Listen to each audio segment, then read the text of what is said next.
ഏവർക്കും നീർമാതളത്തിലേക്ക് സ്വാഗതം. ഇന്നത്തെ കഥ ലിജീഷ് കാക്കൂറിൻ്റെ കയം. നാട്ടിലേക്ക് പോയിട്ട് 2 മാസത്തിലേറെയായി. സഹമുറിയനായ ശ്രീയേട്ടനും ഞാനും ആഴ്ചാവസാനങ്ങളിൽ നാട്ടിൽ പോയിക്കൊണ്ടിരുന്നതാണ്. എത്ര വേഗമാണ് എല്ലാം മാറിയത്. കഴിഞ്ഞ തവണ അവളുടെ വിവാഹത്തെക്കുറിച്ച് അമ്മ സൂചിപ്പിച്ചതിൽ പിന്നെ അവിടേക്ക് പോവാനേ തോന്നിയിരുന്നില്ല. ഒരുതരം മരവിപ്പ്, ജീവിതത്തോട് ബന്ധിച്ചു നിർത്തുന്ന ബന്ധങ്ങൾ അറ്റുപോകുമ്പോഴുള്ള മരവിപ്പ്. ഒരുപക്ഷേ പുസ്തകപ്പുരയിലേക്ക് ഹരിയേട്ടൻ്റെ വിളി വന്നില്ലായിരുന്നുവെങ്കിൽ ഞാൻ മുറിയിൽ തനിച്ചായേനെ, ആഞ്ഞുകൊത്തുന്ന ഓർമ്മകളുടെ നീറ്റലറിയുന്ന ഏകാന്തതയിൽ. പേരുപോലെ തന്നെ പുസ്തകങ്ങൾ കൊണ്ട് നിറഞ്ഞതായിരുന്നു പുസ്തകപ്പുര എന്ന് വിളിപ്പേരുള്ള ആ ഓഫീസ്. ഓഫീസ് മാത്രമല്ല, വീട് കൂടിയാണ് അവിടം. ഇടവേളയില്ലാത്ത അക്ഷരജീവിതത്തിനുള്ള ഇടം. ചോറും കറിയും അടുപ്പിൽ വേവുന്നതിനൊപ്പം പുസ്തകങ്ങളും പാകമാകുന്ന പുസ്തകപ്പുര. സീനിയർ എഡിറ്ററും വീടിൻ്റെ കാരണവരുമായ രാമേട്ടൻ പ്രൂഫ് വായിക്കുന്നതിനിടയിൽ ചോറ് വെന്തോ എന്ന് നോക്കും. മാനേജരും എഡിറ്ററും ഓഫീസ് ബോയിയുമെല്ലാമായ ഹരിയേട്ടൻ ബീഫ് ഉലർത്തുന്നതിനിടയിൽ പുസ്തകത്തിൻ്റെ പുറംചട്ട പാകമായോ എന്ന് അന്വേഷിക്കും. രണ്ടിലും അദ്ദേഹത്തിൻ്റെതായ ചില മേമ്പൊടികളോടുകൂടി ഊണുകാലമാകും. പുസ്തകത്തെയും ഭക്ഷണത്തെയും സ്നേഹിക്കുന്ന നിരവധി സൗഹൃദങ്ങൾ കൊണ്ട് സമ്പന്നരാണ് രാമേട്ടനും ഹരിയേട്ടനും. അവർക്കൊപ്പം കുറച്ച് പൂച്ചക്കുട്ടികളും 7 പട്ടിക്കുട്ടികളും അവരുടെ അമ്മയായ റോസിപ്പട്ടിയും അവിടെ സ്ഥിര താമസക്കാരായുണ്ട്. ഏതു നേരത്തും സൗഹൃദത്തിൻ്റെ ആ ഒഴിയാത്തുരുത്തിലേക്ക് ആർക്കും കയറിച്ചെല്ലാം. പെട്ടെന്നായിരുന്നു രാമേട്ടൻ്റെ വേർപാട്. ഒരു ചിരിയിൽ സാധ്യമാകുന്നതത്രയും സ്നേഹത്തെ ഒളിപ്പിച്ച രാമേട്ടൻ. രുചിയും സന്തോഷങ്ങളും വച്ചുനീട്ടിയ പുസ്തകപ്പുരയിൽ ആ മരണം സങ്കടച്ചുവയായി നിറഞ്ഞു നിന്നു. അടർന്നുപോയ ആ മനുഷ്യൻ്റെ ഓർമ്മകളാൽ നിബിഡമായിരുന്നു പിന്നീട് അവിടുത്തെ ഓരോ ഒത്തുകൂടലുകളും. ഹരിയേട്ടൻ്റെ രുചിക്കൂട്ടുകളിലൂടെ ഞങ്ങൾ രാമേട്ടനെ വീണ്ടെടുത്തു. പുസ്തകപ്പുരയിലേക്കുള്ള ഓരോ യാത്രകളും നാട്ടുരുചികളിലേക്കുള്ളതുകൂടിയായിരുന്നു.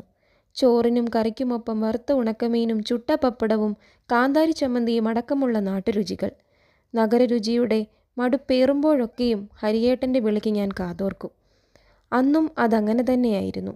ചൂണ്ടയിൽ കൊത്തിയ മീൻ കണക്കെ ഹരിയേട്ടൻ്റെ വിളിയുടെ പുറകെ പോവാനായി ഓഫീസിൽ നിന്ന് ധൃതിയിലിറങ്ങി.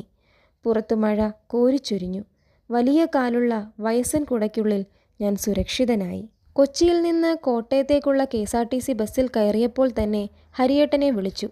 അവിടെയും നല്ല മഴയാണെന്നറിഞ്ഞു. അടഞ്ഞ ഷട്ടറുകൾ, അടയാത്ത ഹൃദയവാതിലിലൂടെ ഒഴുകിയ ഓർമ്മകളിൽ ഉലഞ്ഞും കുതിർന്നും മഴയ്ക്കൊപ്പം ഞാനും പെയ്തു. തോരാത്ത മഴയിൽ അതിരമ്പുഴയിലെത്തുമ്പോൾ സമയം രാത്രി 9 മണി കഴിഞ്ഞു. പുസ്തകപ്പുരയെ ഹരിയേട്ടൻ ഇവിടേക്ക് മാറ്റിയിട്ട് അധിക കാലമായിട്ടില്ല. തനിച്ചിതാദ്യമായാണ്. വിജനമായ തെരുവിൽ എന്നെ പെറ്റിട്ട സാധാരണമായ മുഴക്കത്തോടെ ബസ് പാഞ്ഞുപോയി. കൊടും മഴ, കനത്ത വിജനത, ഇരുട്ട് വാ പിളർത്തി എന്നെ വിഴുങ്ങി. ചുറ്റും തൂകിപ്പരന്ന ജലം, കരിമേഘങ്ങളുടെ ശ്മശാനം പോലെ ഭൂമി.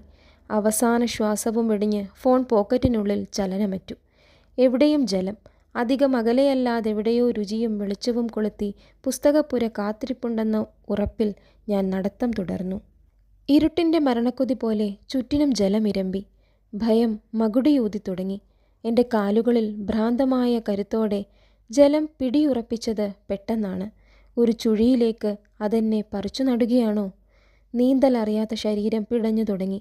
കാലുകൾ നിലത്ത് തൊടാനാവാത്ത വിധം അടിത്തട്ടിലേക്ക്. ജലം തടുക്കാനാവാത്ത കരുത്തോടെ എന്നെ തളർത്തിക്കൊണ്ടിരുന്നു. ഞാൻ മരണത്തിലേക്കടുത്തു. മനസ്സിൽ ചില മുഖങ്ങൾ ആവർത്തിച്ചു പതിഞ്ഞു. മരണം തൊട്ടരികിലുണ്ട്. ഒരിക്കൽ അവൾ ചേർന്ന് നിന്നത്രയും അരികിൽ.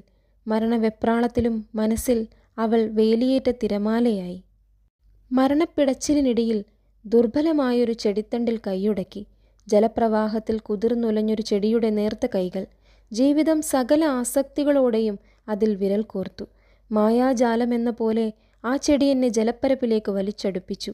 തളർന്ന കാലുകൾ കരയിൽ കൊരുത്തു. നനഞ്ഞു വിറങ്ങലിച്ച് നിലം ചേർന്ന് കിടന്ന എൻ്റെ ശരീരത്തിലേക്ക് മഴ പിന്നെയും ശക്തിയായി പെയ്തുകൊണ്ടിരുന്നു.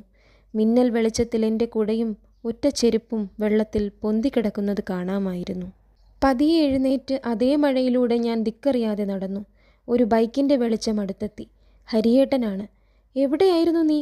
വെറുതെ പേടിപ്പിച്ചു കളഞ്ഞല്ലോ. സ്നേഹം പുരണ്ട ശകാരം. ഒരു കുട്ടിയെപ്പോലെ ഹരിയേട്ടനെ കെട്ടിപ്പിടിച്ച് ഞാൻ പൊട്ടിക്കരഞ്ഞു.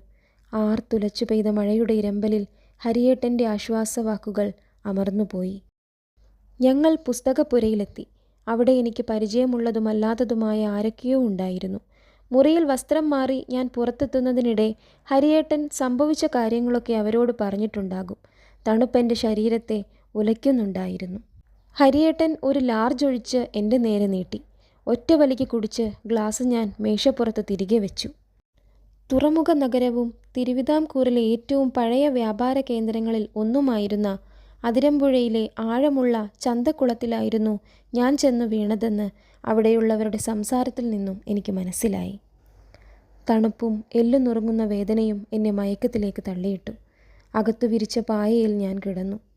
ചെറുനീറ്റലായ ആ കുഞ്ഞു ചെടിയുടെ ഓർമ്മ എൻ്റെ കൈവിരലുകളിൽ പടർന്നു. പാതി ഉറക്കത്തിലെപ്പോഴോ ഹരിയേട്ടൻ വരികയും ഒരു വെള്ളത്തുണി എന്നെ പുതപ്പിക്കുകയും ചെയ്തു. അതിരമ്പുഴയിൽ അപ്പോഴും മഴ തോരാതെ പെയ്തുകൊണ്ടിരുന്നു. പ്രളയജലമോ പ്രണയ ഋതുവോ മരണകാരണം? ഒരു പക്ഷേ ഉത്തരം മഴ മാത്രം അറിയുന്നുണ്ടാകും. വായന ഇഷ്ടമായെങ്കിൽ ലൈക്കും സബ്സ്ക്രൈബും ചെയ്ത് സപ്പോർട്ട് ചെയ്യുമല്ലോ. നിങ്ങൾ കേൾക്കാൻ ആഗ്രഹിക്കുന്ന കഥകൾ കമൻറ്റിലൂടെ അറിയിക്കൂ. നന്ദി.